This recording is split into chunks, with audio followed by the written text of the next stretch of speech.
John, how is everyone feeling now? Is it all really about looking forward?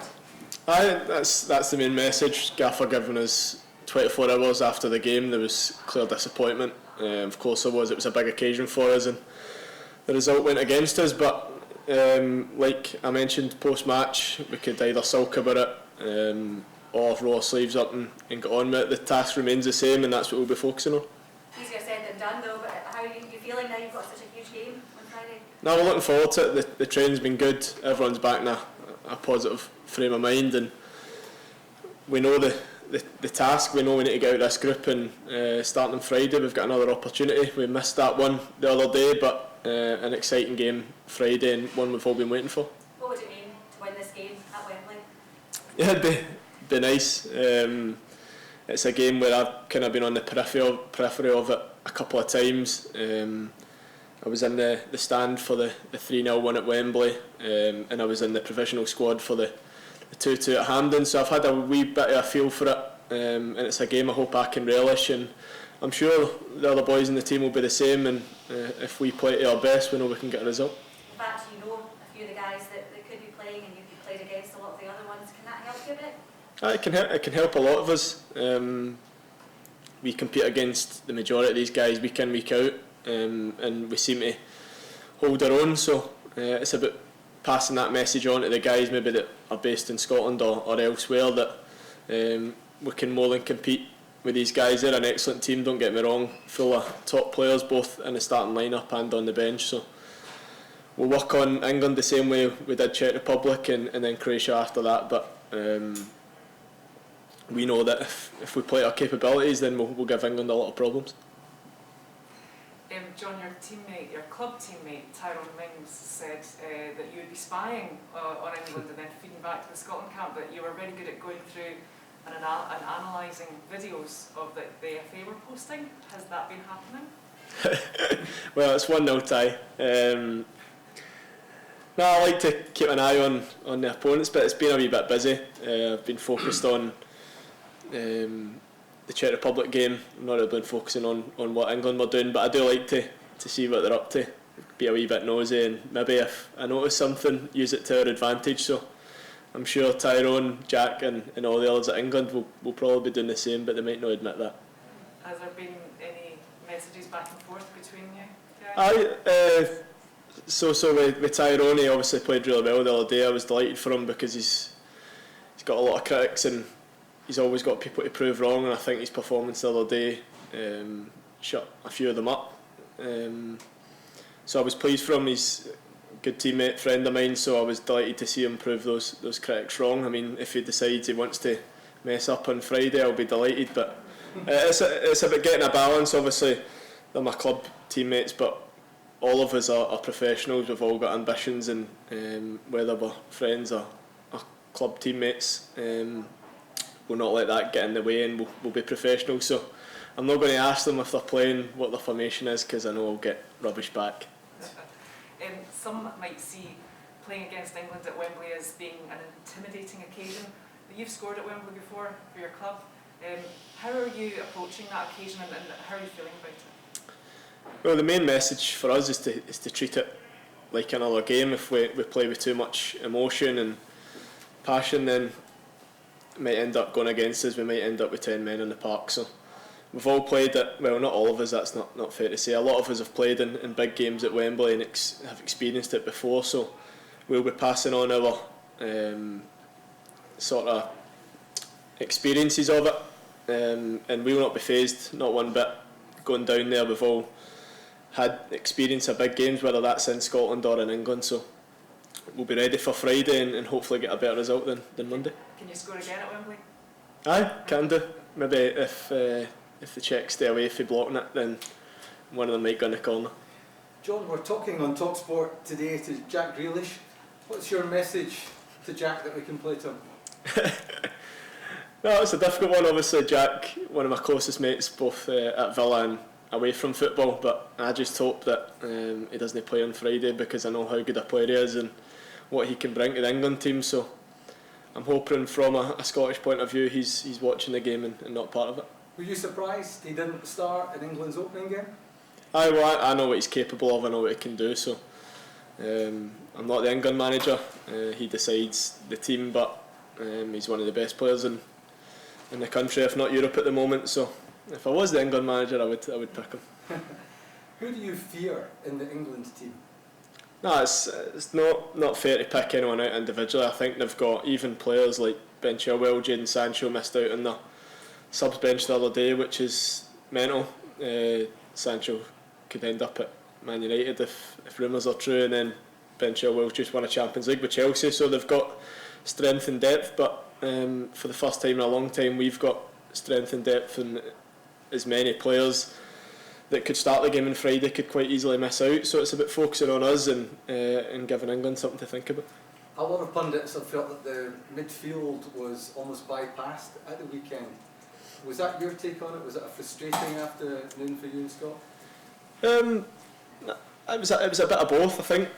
It was very tactical in the first half. I think Czech Republic's two big players, Kral and Souček, didn't do much in the game either, so it was a kind of cancelling out job. And for us to look at it in another way, we got the first goal in March against Czech Republic and sort of hung on to it, so I think it proved the other day that the first goal was extremely important in the game, and we had chances to get the first goal. It didn't fall for us the other day, and we ended up losing the second goal to a wonder strike, and that's football. We can either sulk about it or realise that we actually didn't play too badly, maybe not as badly as people are making out. John, would you welcome playing further forward where you've played for Scotland before in this game at Wembley? Do you think that could unlock the door a wee bit for Scotland against England? I'm happy to play anywhere. The gaffer knows what I can bring, both higher up the pitch and deeper. I've been playing a lot deeper for Aston Villa, so I'm comfortable with both. I think playing higher up gives me more opportunities to get goals, but I think the other day I had 3 or 4 chances which were blocked from a slightly different position, so I was still getting in the box, still managing to get chances, and on another day I could have had a couple of goals, so happy with wherever he plays me. The reason I'm asking, if it's a game that Scotland maybe can't afford to go with the two up front, is that something that maybe would suit you in terms of playing just off? I am honestly happy to play wherever, but we've been working on different things, whether that's 2 up top, 1 up top. We'll keep England guessing on that one, but we have been working on certain scenarios and different formations. Raheem Sterling said this is Scotland's cup final. Is he right because it's a game against England, or do you think he's maybe being a wee bit ignorant towards Scotland and what it means to them? Maybe not ignorant. I think it might be cup final for the supporters, but it's important for us to use the knowledge of what it means to the country and the supporters, but use our heads at the same time. Be cool, composed, and bring our strengths to the game. We don't want to take all our passion at the game or our emotion, because that's what makes Scotland a force to. In these games, I think when you look at the record between Scotland and England, I was surprised with how tight the results were. The English media would have you believing that the gap was humongous, so it's up to us on Friday to prove that.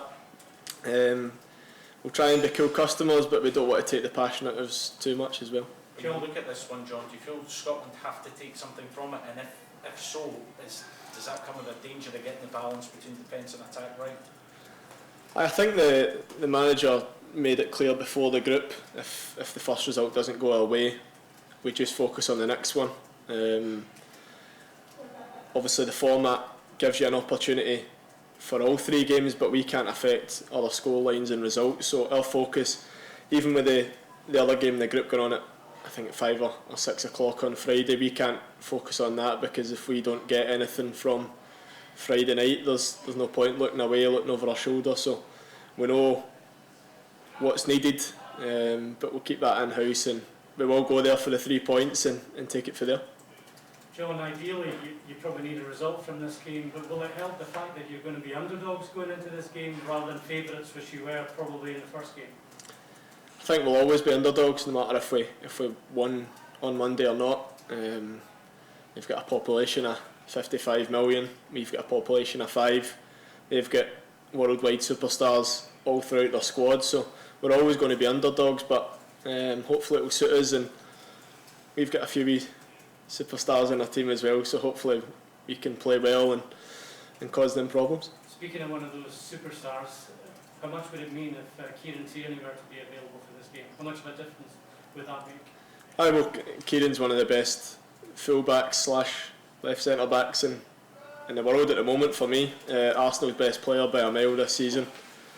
So on Monday it was a clear miss. I think any nation these days would miss Kieran Tierney in a starting lineup. So we'll see how he is towards Friday, and hopefully he can help us on Friday night.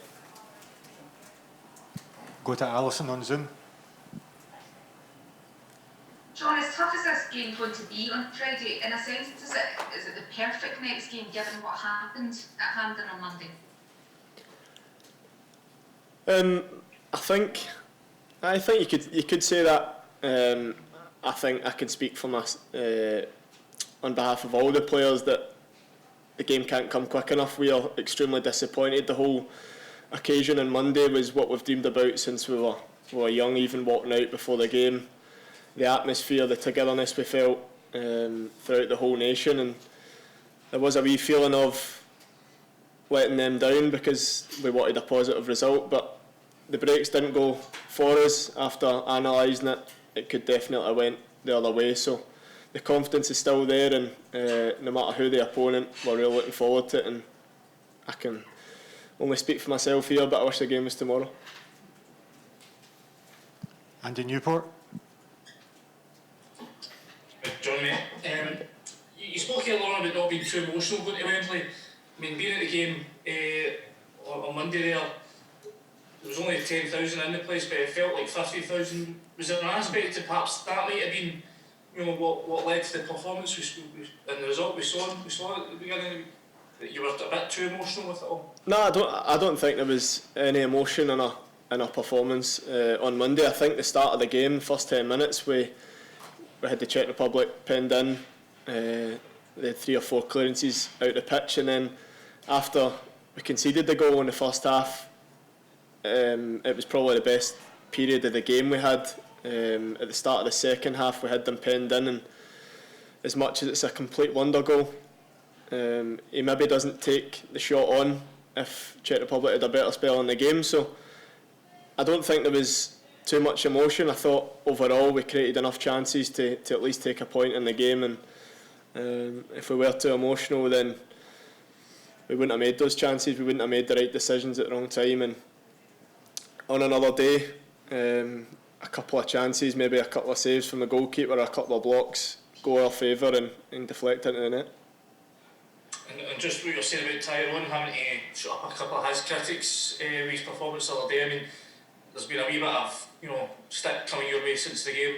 The team, I mean, is this your chance to sort of shut up the critics that have been sort of taking aim in Scotland?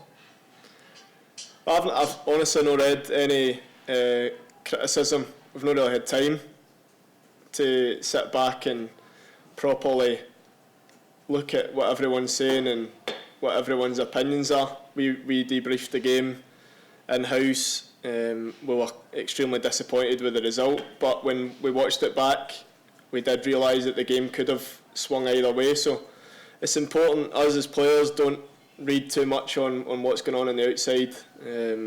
We always stress that when the highs are high, don't read too much into it, and when you have low days, don't read too much into it either, because it can easily affect individuals or a collective. So I can only speak for myself. I haven't read any criticism, and my lasting memory of Monday is walking off to a round of applause from 8,000 to 10,000 Scotland supporters, which felt a lot more than that.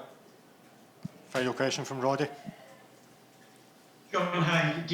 After all the emotion that preceded Monday's game, did it feel like a false start? And do you feel the tournament has yet to get going for you?